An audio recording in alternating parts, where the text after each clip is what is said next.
Hey everyone, and welcome back to our series on changes in lean material management from the 1990s until the present day. And this topic is dealing with simulation modeling. Now, in the 90s, simulation modeling existed. This is a computer thing, right?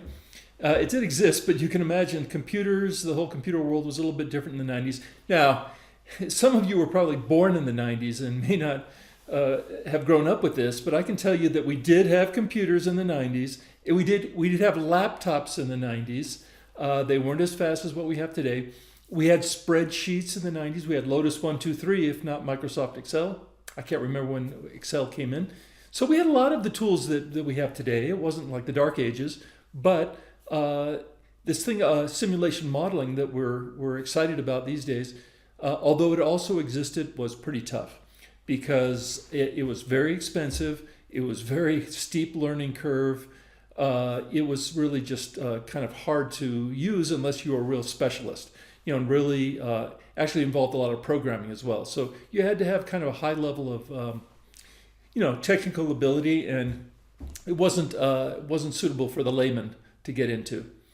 Now, I have a particular interest in simulation modeling because when I worked on lean projects in the 90s, I realized when things didn't go as expected that, boy, it would have been great to have modeled this. We would have learned something ahead of time rather than implementing physically a design and then finding that it didn't quite work for reasons that are hard to grasp. So look at the graph you have down below in this article. There's a quadrant. And that quadrant shows the relationship between interdependencies and variability. So interdependency, how many things are connected one after the other, like an assembly line. The more of those you have, the more potential impact you have when you're doing handoffs, in other words, as opposed to one person doing it all. And then variability is how much variation is there in the time it takes to do it from one iteration to another, from one product to another, how much variability. In a mixed model line, bad news from a variability point of view, there's a ton of variability that's kind of inherent to mixed model manufacturing.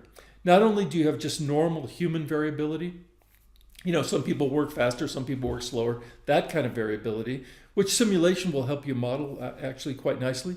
But also you have the variability of different products that have different work content. And you've got a different mix on any given day and different volumes. And all of this kind of combines together to give you a whole bunch of moving parts, moving gears, like a watch with a lot of gears in it that have to synchronize. And to understand that in your mind, even with a lot of experience, is almost impossible. So simulation modeling becomes very useful, right? Useful to avoid having to fix something later. Especially when you're designing a system that has a lot of this inherent interdependency and variability. It has both of these when we're talking about workflow. But now let's shift for a minute here. Let's not talk about workflow, let's talk about material flow and apply this same matrix here. So we understand by looking at these four quadrants that the higher you are in either of those dimensions, the more important it is to be able to model it if you can. So when we talk about material delivery, it's a little bit different. Sure, you've got a lot of components, but I don't think we're talking about modeling consumption of components. That is theoretically possible, right? You could have a bill of material, you could have a schedule, and you could have workstations, and you try to simulate the usage of parts. But I've never seen a model like that, to be honest, because that would be really complicated, and I'm not really quite sure what you'd learn in any case if you tried to invest the time and money into developing those kind of models. So more typically in the world of materials, what we have here is modeling delivery routes, for example, or supply chains, and looking at variability on that level, kind of a little higher level. And if you analyze the interdependency and the variability, it's much less than, say, the workflow that you'd find in an assembly line. Because on the interdependency side, you don't have like an assembly line. You have an operator maybe on a tugger, right, driving and completing a delivery route. That's one person, so there's no handoffs. So the level of interdependency is much less. And then variability, same thing. The different tasks that are involved in delivering materials, if you're trying to model a delivery route, is not that many. I mean, you get on and off the tugger, you deliver a tote, you pick up empties, you pick up Kanban cards. it's not a whole lot of different things that happen, so the variability should also be much less. So I guess the bottom line that I'm trying to communicate is simulation is great. In fact, we even say that for workflow analysis, unless the environment's very simple, but even simple environments can be deceptive, simulation modeling is a great tool if you can use it.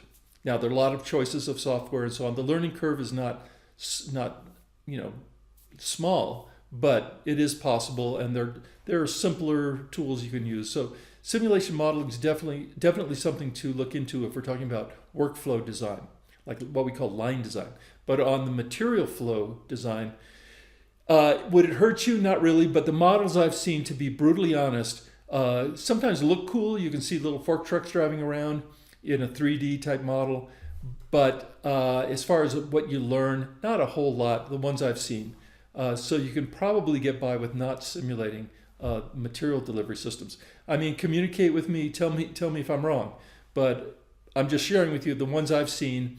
They were kind of cool, but I'm not sure a whole lot was learned or a whole lot of changes needed to be made from what could have been done in a static kind of analysis. So we'll leave you with that, and we'll look forward to seeing you in the next topic right away. Bye.